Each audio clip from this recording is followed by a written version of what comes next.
1 ao 9, então é Êxodo 32. Quem não trouxe Bíblia não tem problema. Como eu disse, nós vamos jogar na tela aqui. Carlos, se você quiser baixar um pouquinho a luz para a galera poder enxergar. Eu vou ler junto com vocês ali na tela. Então vamos lá.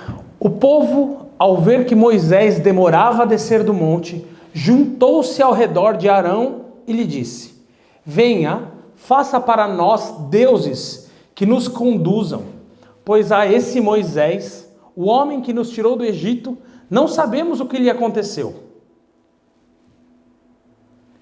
Respondeu-lhe Arão: tirem os brincos de ouro de suas mulheres e de seus filhos e de suas filhas e tragam-nos a mim. Todos tiraram os seus brincos de ouro e os levaram a Arão. Ele os recebeu e os fundiu, transformando tudo num ídolo, que modelou com uma ferramenta própria, dando-lhe a forma de um bezerro. Então disseram-lhe: eis aí os seus deuses, ó Israel, que tiraram de vocês do Egito. Vendo isso, Arão edificou um altar diante do bezerro e anunciou: amanhã haverá uma festa dedicada ao Senhor. Na manhã seguinte ofereceram um holocausto e sacrifício de comunhão. O povo se assentou para comer e beber e levantou-se para se entregar à farra. Então o Senhor disse a Moisés: desça, porque o teu povo, que você tirou do Egito, corrompeu-se. Muito depressa se desviaram daquilo que lhes ordenei e fizeram um ídolo em forma de bezerro.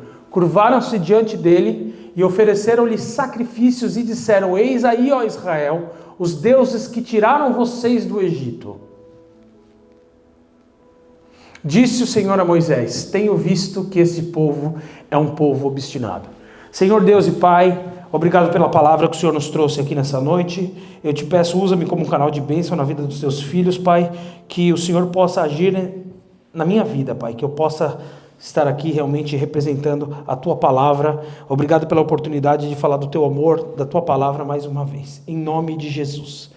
Amém. Bom, antes da gente entrar na palavra propriamente dita, no texto, eu preciso que vocês entendam quem era esse povo. Provavelmente você já ouviu falar, mas o povo de Israel vinha sendo escravizado pelo Egito durante anos e anos e anos e anos. E através de Moisés, estou encurtando aqui a história só para a gente poder estar na mesma página. Moisés foi escolhido por Deus para libertar o povo de Israel do cativeiro, da escravidão.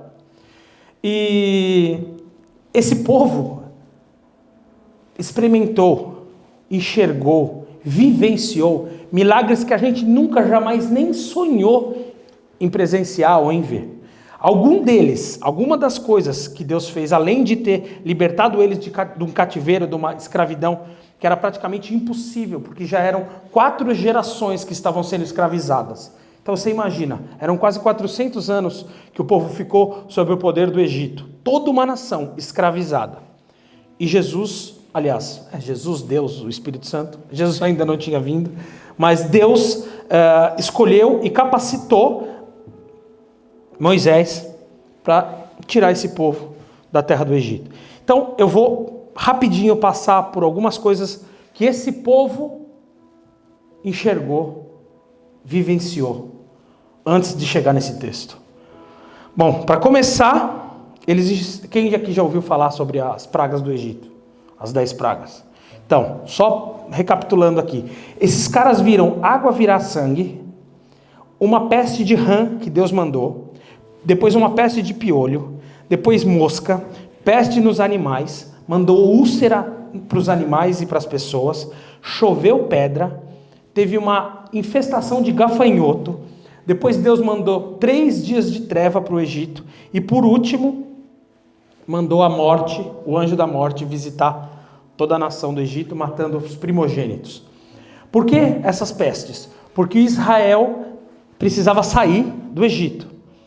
E Faraó não permitia. Imagina, era toda a mão de obra do Egito, era praticamente baseada no povo de Israel. Se o povo de Israel fosse embora, automaticamente o Egito perderia milhares e milhares e milhares de trabalhadores. Então, no coração dele, ele não queria de jeito nenhum que o povo de Israel fosse embora. E o coração dele foi endurecido. De certa forma, Deus permitiu que Faraó endurecesse o coração. E todas as vezes que Moisés ia lá negociar com ele, ele dizia: não, o povo não vai sair. Daqui vocês não saem. E Moisés: olha, se não sair, eu vou orar ao meu Deus e ele vai mandar piolho. E o Faraó não acreditava. Depois, mosca. O Faraó não acreditou. E todas essas pestes, essas pragas do Egito. E a última, Moisés chegou e falou para o Faraó: seguinte, se não liberar o meu povo, Deus vai mandar um anjo da morte e vai matar todos os primogênitos dessa terra. E Faraó não acreditou. Dito e feito, na mesma noite, o anjo da morte passou e ceifou a vida de todos os primogênitos, inclusive o filho de Faraó, o herdeiro do trono, o herdeiro do reino. E aí, depois disso, Faraó liberou o povo. Não porque era bonzinho nem nada, mas porque que Deus era esse que esse povo servia. O quão poderoso ele era. Olha o que Deus fez por esse povo. Não existia outra possibilidade, outra opção, a não ser deixar o povo ir. E esse povo foi. Nessa caminhada, depois que eles saíram do Egito, o povo caminhou alguns dias no deserto. Quando perceberam que Faraó tinha mandado um exército seguir eles. Então eles já se desesperaram, ficaram morrendo de medo. E agora a gente saiu do Egito e nós vamos morrer aqui no deserto. E Deus mais uma vez operou mais um milagre, abriu o mar para que esse povo pudesse passar.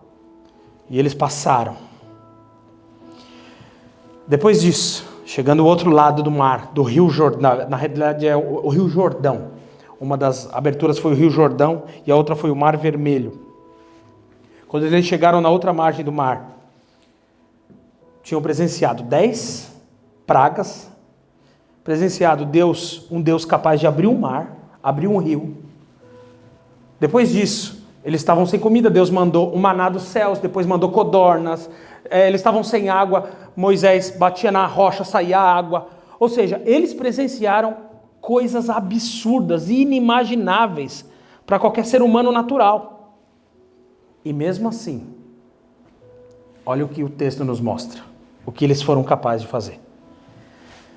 Passando todas essas coisas, essas maravilhas, esses milagres que esse povo enxergou, presenciou, vivenciou, água saindo da rocha, Deus mandando pão do céu, água saindo do solo, brotando do solo através de um toque, coisas inimagináveis realmente, que nenhum de nós poderíamos fazer ou imaginar fazer, ou nem nos nossos sonhos. Quando é que a gente ia bater numa pedra e ia sair água? Ou seja, esse povo tinha mais do que uma evidência, uma fé. Na realidade, eles viviam os milagres de Deus. Eles viviam a presença de Deus nítida o tempo todo na vida deles. Sustentando com comida, com água, com proteção. Esse povo estava no deserto. E o povo chamado Amalequitas, uma tribo, veio para destruí-los. E Deus disse para Moisés: Moisés, prepara o povo e vai para a luta.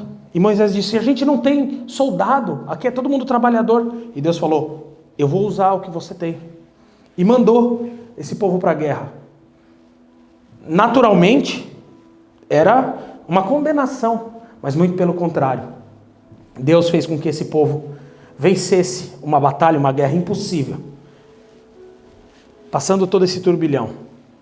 Esse povo que era escravizado por quase 400 anos, viviam uma lei, viviam debaixo de uma organização, de um sistema egípcio.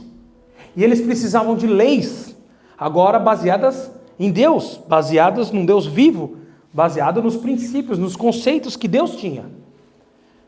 Então Deus pega Moisés, leva para o Monte Sinai, onde Deus vai entregar os 10 mandamentos e tal. Durante esse processo, que Moisés está lá no monte, recebendo de Deus as leis, recebendo os 10 mandamentos e mais uma porção de coisas para que o povo pudesse prosperar e chegar na terra prometida, que esse era o destino. Eles saíram do Egito e Deus tinha uma terra prometida para eles chegarem. E durante esse processo Deus foi trabalhando, enfim. Moisés estava 3 dias no monte e tinha deixado Arão, que era o seu auxiliar, cuidando do povo. E esse povo está ali há 3 dias e nada de Moisés, e nada de Moisés, e Moisés não aparecia. E começou a bater o desespero. O que eles fizeram? Foram para Arão, auxiliar de Moisés, que por sua vez tinha uma intimidade enorme com Deus, porque vivia junto com Moisés. Moisés tinha um problema de fala, que a Bíblia é muito nítida, porque quando Moisés foi chamado, ele disse para Deus: Deus, eu não sei nem falar, eu tenho um problema na minha fala. E Deus falou: não se preocupe com isso, eu vou preparar alguém que vai ser seu porta-voz. Então Arão era porta-voz de Moisés, consequentemente, porta-voz de Deus. Enfim, o povo chegou a Arão: Arão, cadê esse Moisés? A gente nem sabe se ele está vivo. Que Deus a gente vai adorar agora? O que nós vamos fazer? E pasmem, Arão pediu para que todos eles tirassem brincos de ouro, colar, tudo que tinha de ouro, e trouxesse para ele. Ele mandou derreter esse ouro e construiu alguns bezerros de ouro e disse: está aqui o Deus, são os deuses que tiraram você do Egito. Adorem a eles, façam sacrifício a eles, porque isso aqui é o Deus de vocês. Deus, vendo tudo isso, se comunica com Moisés mais uma vez lá no monte, dizendo: desce, porque o teu povo... Olha como Deus é. Ele já não chama o povo de meu povo. Olha lá o que ele fala.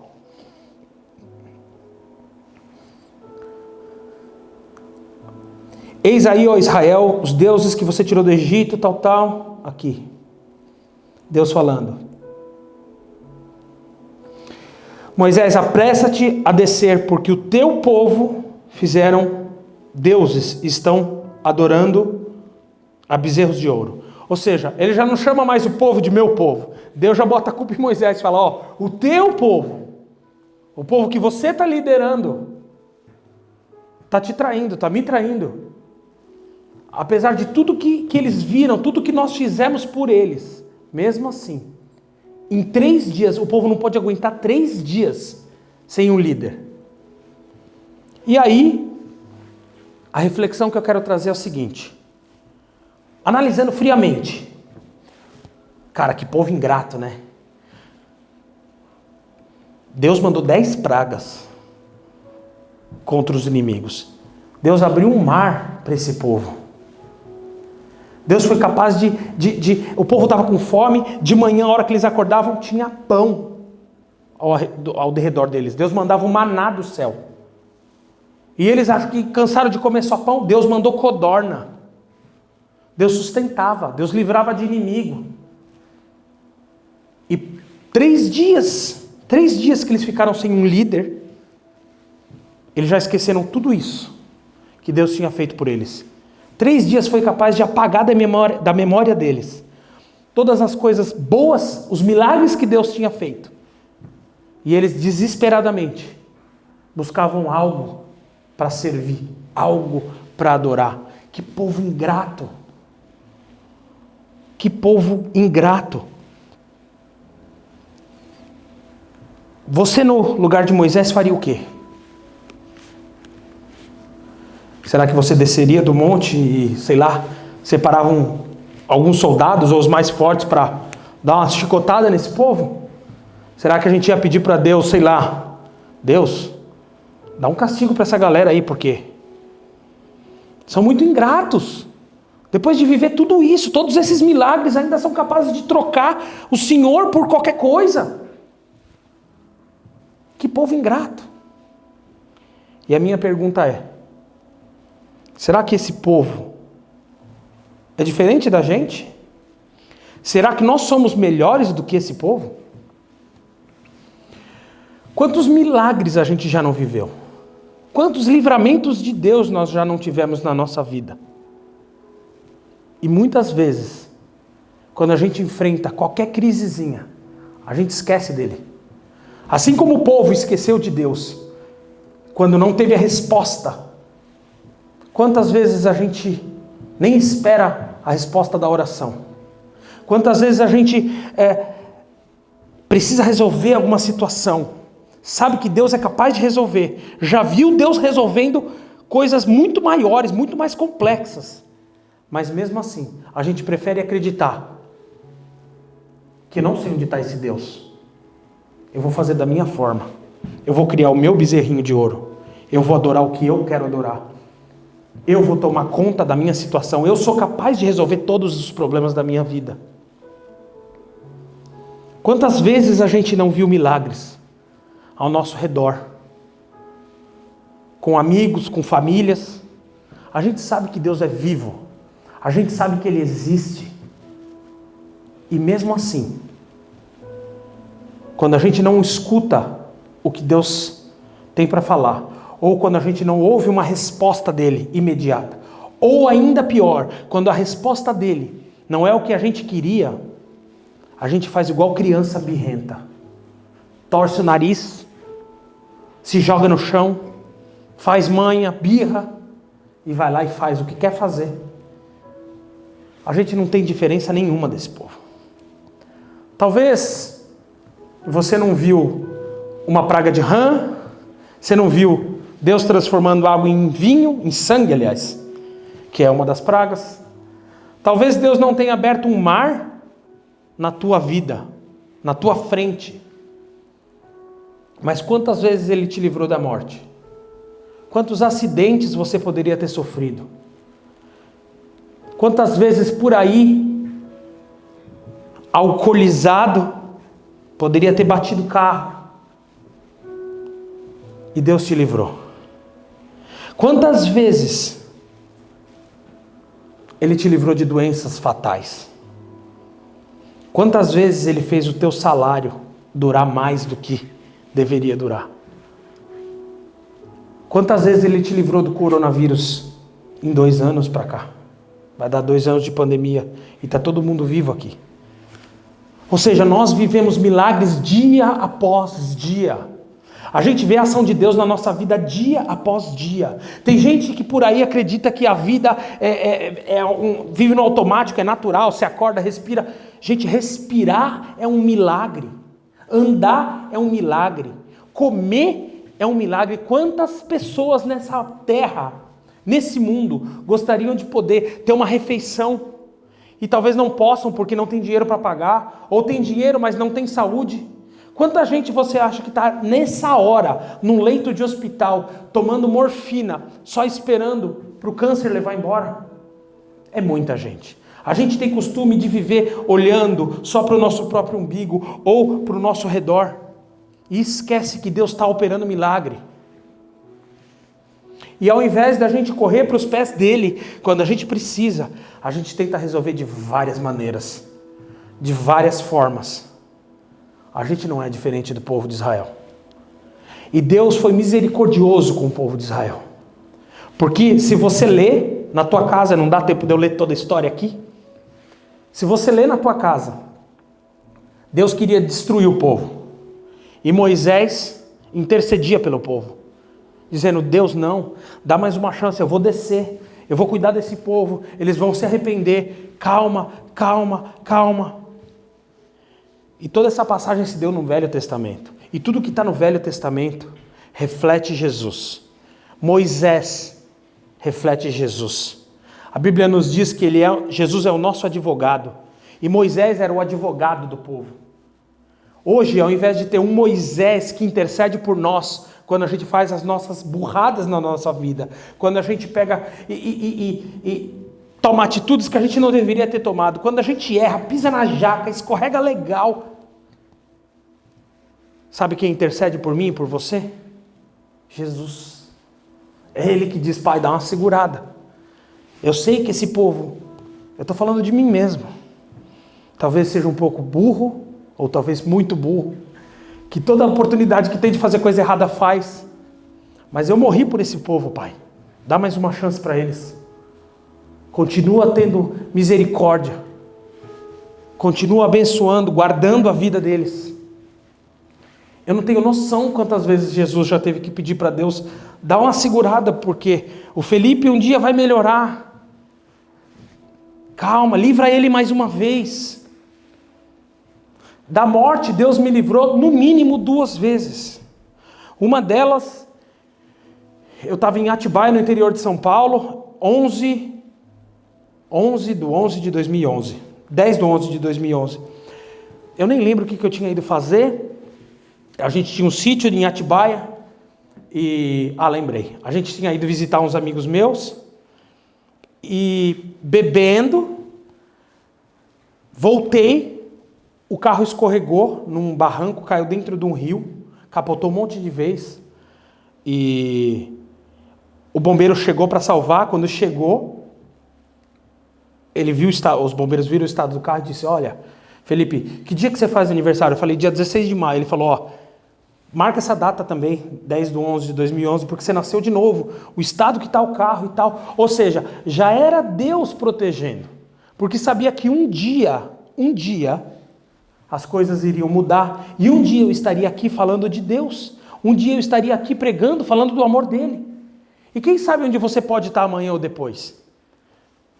O que a gente precisa é parar de viver no passado. O que o povo de Israel sofria é porque era uma vida inteira de escravidão. Era uma vida inteira com alguém dando ordem, com alguém dando chicotada. E eles não conseguiam viver o presente, muito menos enxergar o futuro. Esse era o problema do povo. Acostumou com a escravidão. Não conhecia mais nada além da escravidão.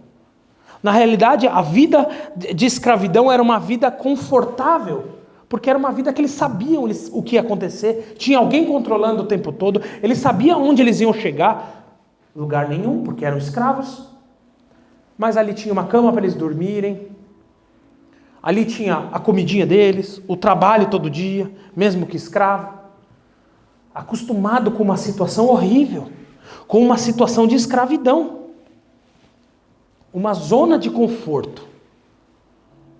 E quando esse povo é tirado dessa zona de conforto, para viver o melhor da vida deles, para ir para a terra prometida, todas as oportunidades que eles têm de reclamar, de se virar contra Deus, algumas oportunidades eles chegaram para Moisés e disseram: por que você tirou a gente do Egito?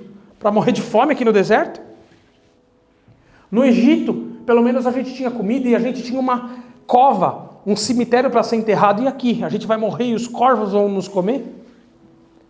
Ou seja, não conseguiu enxergar nada.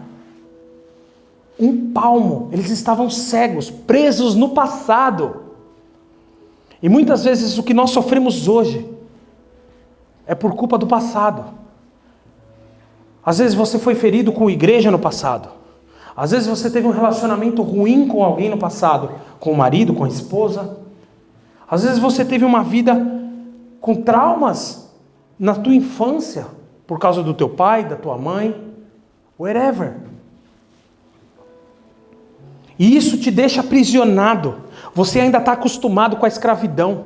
Você não consegue viver o presente, muito menos enxergar a esperança para um futuro. Porque tudo o que você sabe fazer é olhar para trás e enxergar o teu passado. E cria-se uma cadeia, uma corrente. Muitas vezes a gente vive acorrentado pelos pés no nosso passado. A gente vive carregando um peso, uma âncora que a gente não tem que carregar. Moisés livrou o povo do Egito e Jesus nos livra do nosso passado. É por isso que ele morreu na cruz por mim e por você. Para que traumas do teu passado, para que frustrações que você tenha tido no passado pudessem ser extremamente apagadas, limpas. E para que nós pudéssemos nos tornar uma folha em branco, pronta para escrever uma história nova. Não importa o que você cometeu no teu passado, não importa quem te feriu no teu passado, chega. Não importa as frustrações que você teve no teu passado. Será que nós vamos ficar vivendo carregando o passado? Até quando? E para quê? Ah, pastor, mas é tão difícil.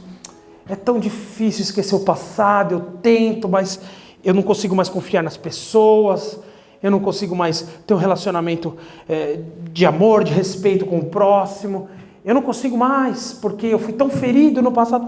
Ok. Eu entendo. Mas vai viver uma vida inteira carregando isso aí? A troco do quê? Se Jesus já perdoou, limpou, esqueceu do teu passado, por que você tem que ficar lembrando dele? Para que tem que ficar remoendo? Angústia, amargura? Deixa o passado de lado. Vive o novo. Existe uma terra prometida e ela está pronta para que eu e você vivamos nela hoje. Esse povo de Israel, prestem atenção, esse povo de Israel saiu do Egito e o objetivo deles era chegar na terra prometida. Esse caminho dava para ter sido feito em 40 dias. Mas porque o povo vivia remoendo o passado, vivia com saudade do Egito, vivia virando as costas para Deus, eles ficaram 40 anos no deserto. E nenhum deles entrou na terra prometida. Nenhum. Quem entrou na terra prometida foram os filhos e os netos. Será que você não quer entrar na terra prometida? Será que vale a pena ficar remoendo e trazendo o passado? Eu vou te dizer uma coisa. Existe uma terra prometida. Você acreditando ou não. E se você não acredita e não parar de ficar preso no teu passado, não se livrar das amarras da amargura, das frustrações, ficar remoendo e pensando e trazendo à tona de novo, você não vai curtir essa terra. Quem vai curtir é teu filho, teus amigos, teus netos. Para quê? Tudo que tem na palavra de Deus é para que a gente possa aprender e usar como exemplo. O povo ficou 40 anos no deserto. Eu e você não precisamos ficar nem mais 4 minutos. Nem mais 4 segundos. Ai, fui traído no relacionamento anterior. Ai, homem nenhum mais presta. Tem uma terra prometida aí fora te esperando. Ai, trabalho, eu não consigo mudar do ramo, porque, olha, eu já tentei outras coisas, e, eu não sei. Tem uma terra prometida aí fora te esperando. Ai, pastor, olha, casamento, família, já foi bom no passado, mas hoje tem uma terra prometida te esperando. Chega de ficar apresentando desculpa para você mesmo. O único que é prejudicado com tudo isso é você. E os que estão ao teu redor. É tempo de renovo. É tempo de entrar na terra prometida. É tempo de ir para um lugar que emana leite e mel. A Bíblia diz que essa terra prometida, cachos de uva eram carregados por 2 homens de tão abundante. Essa é a terra prometida que Deus tem para nós. Trazendo de uma forma prática. Deus tem paz para a tua vida.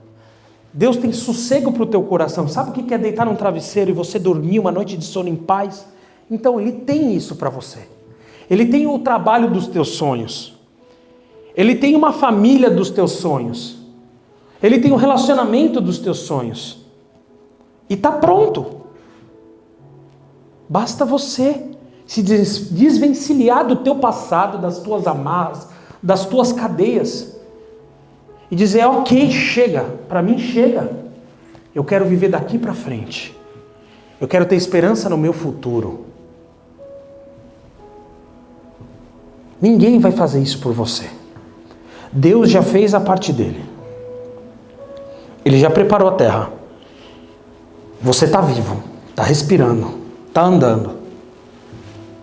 Ele te deu um cérebro para que você pudesse fazer as tuas escolhas com sabedoria. O que mais que está faltando? Ele descer aqui e abrir o mar para você? Ele já abriu no passado e ele não vai abrir de novo. Mas o que ele abriu foi a porta dessa igreja hoje, para você entrar aqui e tomar uma decisão na tua vida. Está na hora de deixar o passado para trás.